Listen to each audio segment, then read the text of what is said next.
Welcome. We're on ANF Plus. We're back. Emily's here tonight. What's up? All right, you ready to go? Ready to go. This is always fun. Fresh off of a Hawks introductory press conference. You know what? Interesting you say that because that's our first topic. Quinn Snyder introduced as the new Hawks HC. He'll get his first test tomorrow night. You know, he was here with Bud, with Mike Budenholzer, so he's familiar a little bit with the Hawks. He spent, 2013, 2014 here, I believe. So what were your thoughts on Quinn Snyder? You were right about the 2013-2014 season. That's when he was with Coach Bud as an assistant. He told us today that his wife actually really likes Atlanta. So, you know, Fred, you're a married man. Yes. You got to keep your wife happy. Always. So Snyder's doing that by coming to Atlanta. He was very quick to mention that, which I liked. Which I liked. I do. Of course. I do. I like, yes, of course.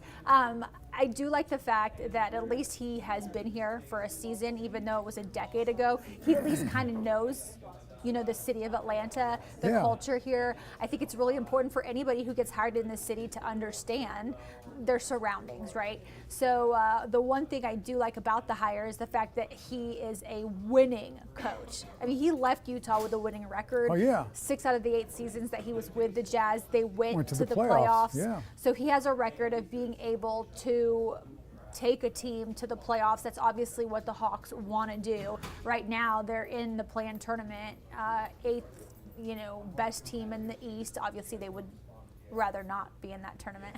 No, they want to get to the 6th spot. Correct. You know, and the Knicks right now have jumped up. They've won 8 of their last 10 to get to that number 6 spot. So the Hawks have a little work to do, and they'll get their first test tomorrow under the new head coach, Quinn Snyder. And he said today, Fred, that the key obviously is going on a run and going on a run right away. You got 20 games left in the regular season, and that's the only way they'll be able to jump up. Do I think they'll be able to make it in the top 6? That'll be really hard if the top 6 teams continue to play the way they have.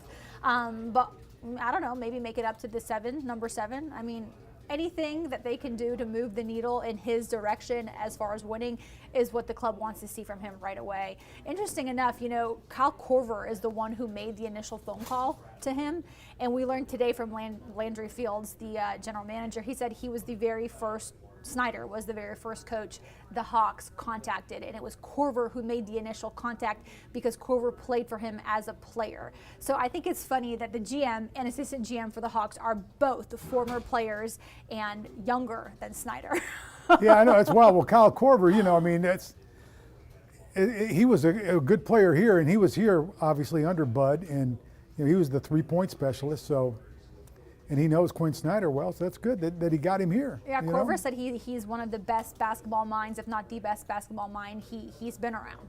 So he sung his praises today, and rightfully so. They hired the guy as the head coach, right? Right. What's interesting also to me is Korver and Fields now, they've made like a big hire. It's the very first big thing they've done in their new positions. Right. So now they're going to be evaluated on how well Snyder does with the Hawks. So it's kind of interesting to see the, going from players to going to the front office and how they're making big decisions now, and they'll be judged. They'll be judged from here on out with all the moves that they make. And again, this is their very first big one. So it starts tomorrow, as you said, with the Wizards, 7:30, State Farm Arena. Coach will be there coaching his very first game with the Hawks. It's a unique situation to be in, Fred, because the urgency is real. And to join a team with only 20 games left in the regular season, I mean, that's a challenge. But here's the itself. thing, though. It's a challenge. I'm sorry, I don't mean to interrupt you. I'm sorry. Go ahead and finish. No, that's all I had to say. That's a challenge because you don't even know these players. But here's the thing, though. But the players are going to pick it up now. You watch them play a little bit harder and play a little bit better because, they got the coach whacked. So now, it's on them. It's on them. The same thing happened when they whacked Lloyd Pierce. Remember that? Boom. He's out.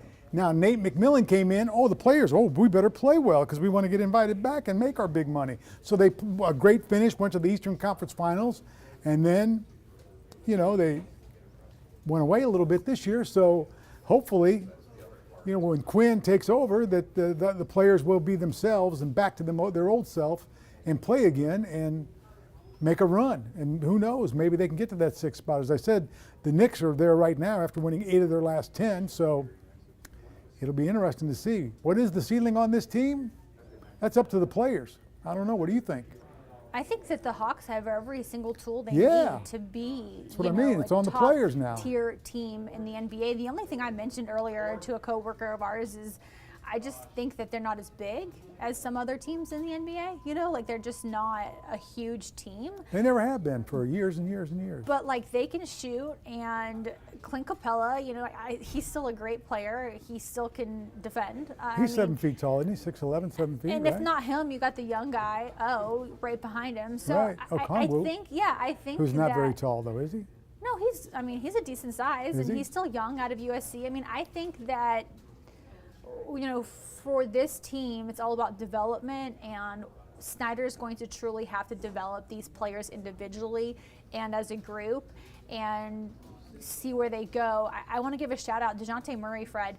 He was at that press conference today, Yeah, I saw at him. the introductory press conference from beginning to end. Yeah. And he hung out even longer than that. I mean, he hung out for 20, 30, 40 minutes. And he was standing next. Who was he standing next to for most of the time there too? Nate McMillan's son, who's still on the coaching staff. Okay. So it's interesting because, Fred, you can speak to this. Anytime you've had a new manager, anywhere you've been in your life, right? Don't you want to be there to meet them when they get introduced? Of course, you better believe it. Yeah. Right. I mean, it's just something that you do. Even if that new manager doesn't see you or doesn't know who you are, you still want to say that you were there and be there Right. because be you there. want to keep your Get job. in front of their face. Correct. So Remember me? I don't want anybody to take this any kind of way, but there were certain players who were not there, and there were certain players who were there, and the ones who were there, I was like, okay, kudos to you because you want to be seen and you want to do all the right things. Not even be. You want to be seen by the new head coach, right? Correct. And you want Not to be. by us. Yeah, of They don't course. care Yeah. about us. But you should be there to support your team. I mean, that's a team activity, right? Yeah. So I guess I'm being the old man here. You should be there to support your team and support your teammates. And DeJounte Murray, again, like I can't say I it saw enough. him there, yeah. He shows up to everything. He does. everything that you want, like a quote unquote superstar player to do, and then some. So it's very obvious to me, like DeJounte wants to be that guy, right? Yeah. He's still getting settled in here in Atlanta, but he is acting like he is that dude, and I like it. That's good. Well, Yeah. we'll see what happens, right? And we'll see what happens with the point guard too. All right. Let's move on then. How mad will March be? It's always mad. March Madness, you know. I mean, they're talking about a lot of teams now that have a lot of losses. Like there are going to be some top seeds that have a lot of losses. And I was just thinking, okay, my memory is not very good, but my long-term memory is very good. So something came out of my long-term memory, Emily. Okay, I can't wait to hear this. Come on, long-term memory, let's go. 1981, Indiana Hoosiers won the national championship. They were 26-9. Okay. They had 9 losses. And I just can't remember a team that has had that many losses win a national championship since then, really. And because they're talking about the seeds this year, they're going to have a lot of losses. They're not going to have, you don't have a lot of 1 and 2 loss teams. They're going to have teams with 4, 5, 6 losses possibly that'll be up on the, in the top 2, 3 seeds. So we'll see what happens. But in March Madness is always fun. Kennesaw State, there's a team right there. Kennesaw State, A-Sun regular season champions. And because they won the A-Sun regular season, they're hosting the tournament in Kennesaw this week. If you want to get up there and see some college basketball, they'll play tomorrow night, right? Yeah, Tuesday. Because they got a bye tonight, so they'll play tomorrow night. And I mean, they could be in the tournament. How cool would that be to have the Owls in the NCAA tournament? I mean, their overall record, I think, is something like 25-8, right? Something like that, or. Listen, I don't know the overall record off the top of my head, Fred, so you're better than me right now. But what I do Not like better than is you. the fact that at least we're still talking about one team that can make it Yeah. out of our area. Yeah. When you talk about like the big three, we're located in Atlanta, obviously. You got Georgia, Georgia Tech, and Georgia State. Okay, so usually we have Georgia State in this Yeah, conversation. they've made the run the last few And years more this than year, new head coach. a modern day miracle They're too. rebuilding, so GSU, unless they win the Sun Belt tournament, Right, they won't be in. and they start that tournament tomorrow, just like KSU. I'm not expecting the Panthers to win their respective tournament, but The if Sun they Belt do, tournament? You yeah, never if know. they do, then great. That would be good. But- I mean, can I just tell you, because I've covered a lot of tournaments, it is so cool to see Georgia State when they were in the tournament, the last couple of years, and they won a game, I think. Didn't they win a game like the first time they went? Ron Hunter, Yeah. Yeah, that was really cool. When he, of course, that was in the Sun Belt tournament when his Achilles, right, and he fell off the bench and did all that. No, that wasn't in the tournament? That was ahead of the tournament? I think, no, it might have been in the tournament. You're right, yeah. That was down in Jacksonville. I don't know if he broke it in Jacksonville, but I just remember seeing him in the boot and all the Yeah, things, and he right. was so excited, and he was a pleasure to cover. Oh, yeah, good guy, Absolute yeah. pleasure to cover. Yeah, oh, no doubt. But no, like for us, I think, down here in the South, football's king. Sure. And a lot of times we don't really have many expectations from our basketball teams, though it would be great to cover basketball teams who consistently find ways to win. But that's what's great about this is that KSU kind of came out of nowhere, and at least in my opinion. Right, maybe, they did. No. I mean, they, 25 regular season wins. They win they've won the regular season, so they earn the right to host the conference tournament. Yeah. That's very good. That's very cool. I think that's great. So, I'd like to see the Owls, of keep course, on going. They could be a Cinderella story. So right now, as we stand here, Fred, together, they are 3 wins away from getting an automatic bid into the NCAA tournament. You said Tuesday, so that's the quarterfinals, and they'd play again Thursday, and then that championship game, if they make it, would be Sunday. I mean, they've played all of these games this season with such urgency and togetherness, and like you said, it's so cool to see. So if you're going to cheer for anybody right now, KSU's the one. The Owls are the one. You think about that whole sports program. I mean, their baseball team, just not that long ago, their baseball team won a regional, lost in the super regional, so they made a good run in the NCAA tournament. Their football team, I know it's FCS, but I mean they've made the playoffs, and they've made a decent run in the playoffs over the last few years. So that program up there, that school has grown. The entire athletic program has grown, and it's kind of neat. I'm happy for the Owls. And in the SEC, we got to talk about the SEC because we like to talk about that conference. Yes, you do. Yeah.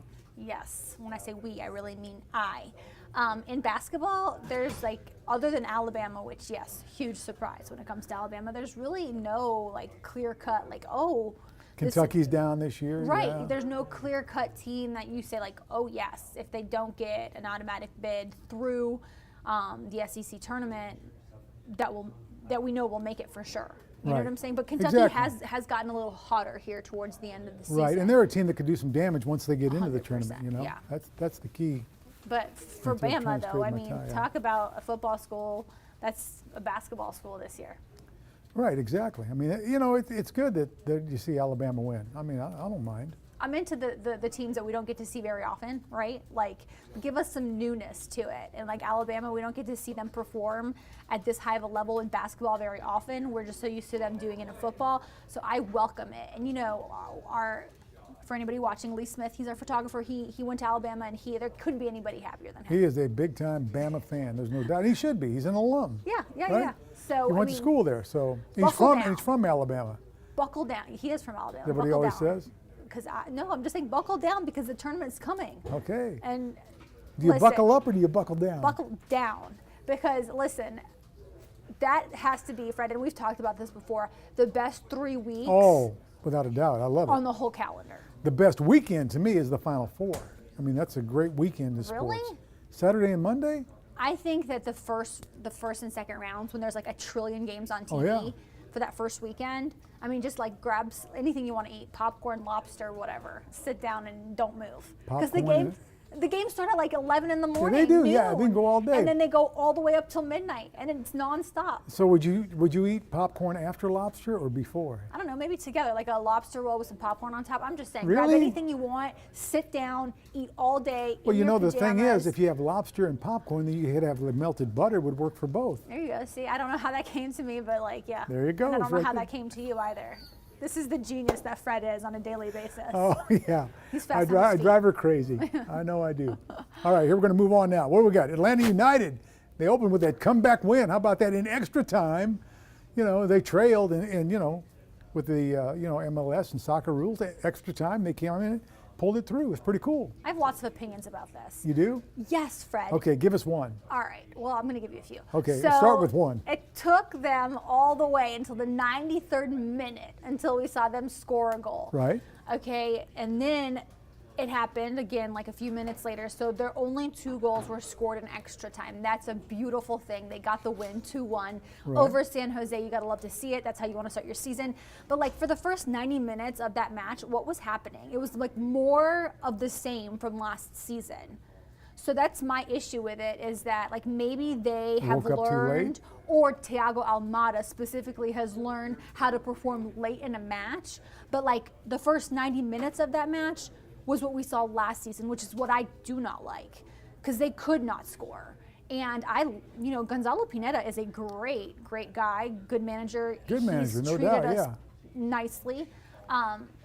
And after the match, he said, like, this is a new season, blah, blah, blah, like new things, all the new. And I'm like, well, was it that new, though? Well, yes, you found a way to get the win well, late in the match. I think fans want to see offense, too. I think fans want to see offense.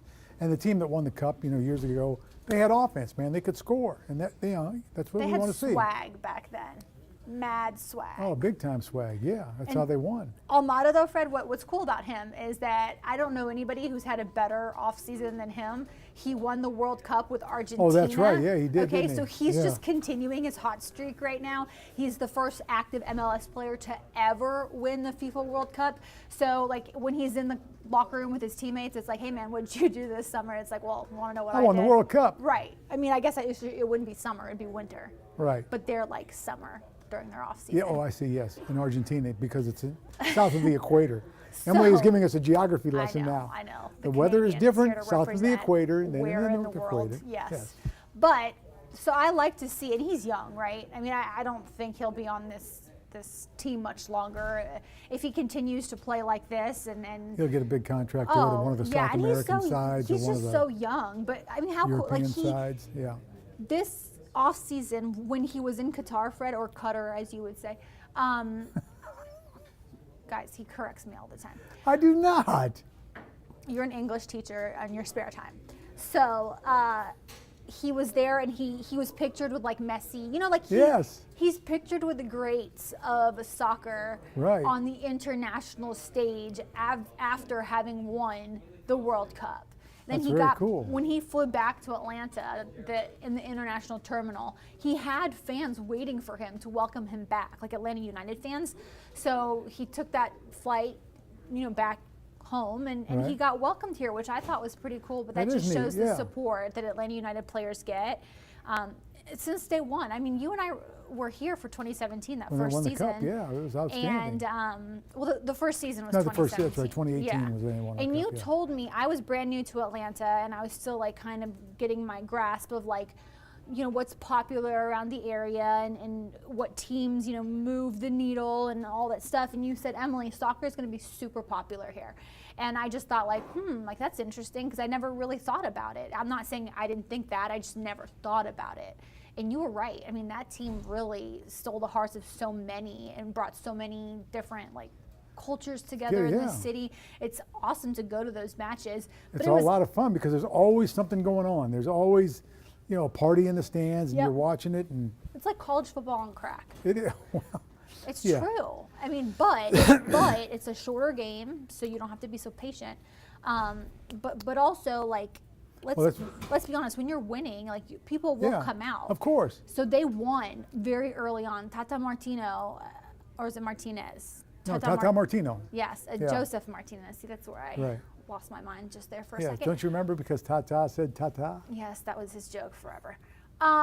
He did say Tata, but we love Tata Martino. Oh no, he won. He was the man. He came in no here, doubt. did what he great was supposed manager. to do, got the respect from all of the players right away. You cannot be upset with the guy. He won the Cup. No. He came here. He delivered a championship to the city of Atlanta. Yeah. And I mean, that was big. It was huge. But you still got to be happy, right? If you're an Atlanta United fan, they pulled off the win. And at the end of the day, that's all that matters. Right. It goes in the left-hand column. Right. So here we are. They won in exciting fashion. Yes, scored 2 goals in extra time in the last 10 minutes. Good for them. Thiago Almada, you're the hero. But hey, I want to see more of that throughout. More from Thiago Almada. Hey, listen. Here's the thing. Excuse me, one sec. I want to jump in on this. Now, the extra time. Okay, you're kind of worried about the extra time. I like extra time, because that keeps the game moving. I'm not worried about the extra time. What I'm saying is, don't wait until extra time to score.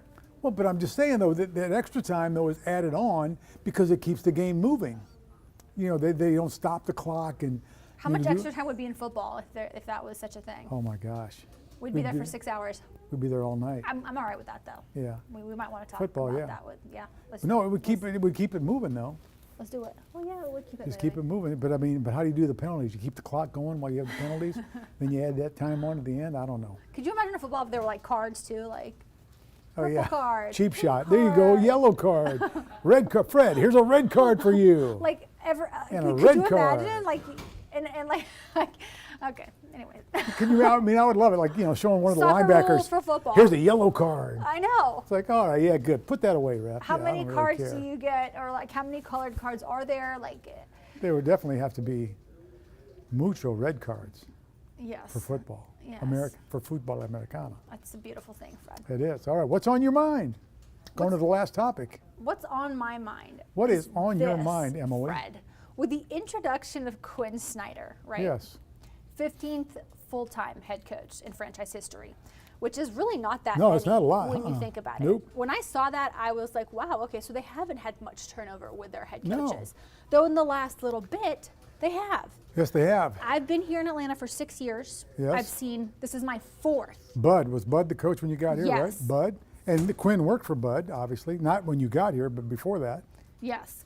My 4th head coach that I'll be covering with the Hawks, okay? So even though this is only the 15th, 4 in like the span of 6 years. You don't like to see it, but that does tell me that the organization wants to win.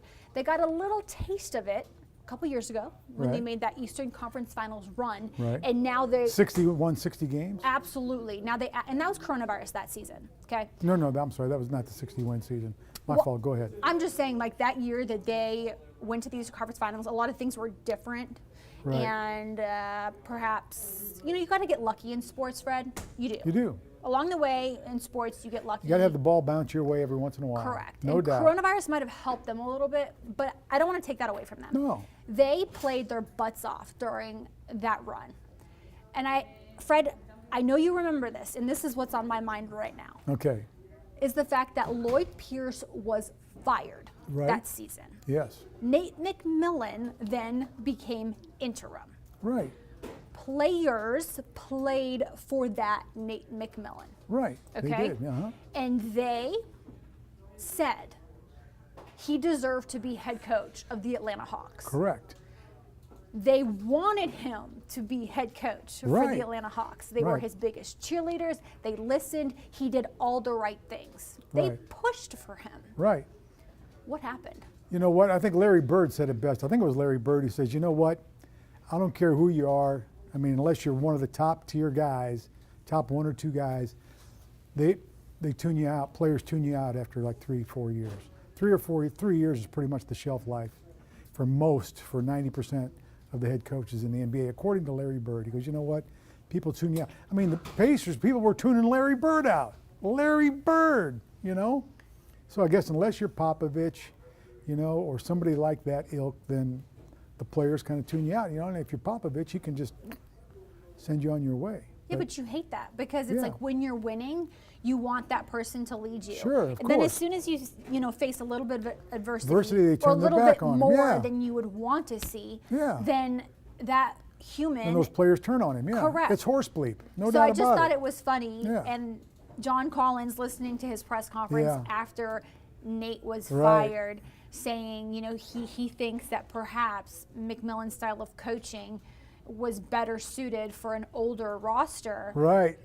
Well, guys, when he was a I just young player. This is just a quick reminder that roster, that Hawks roster was much younger 2 years ago Right. when they made that run. Exactly. So what Sure. is it? What is it? Yes, I do believe he lost control of the locker room somewhere along the way. Right, sure he did.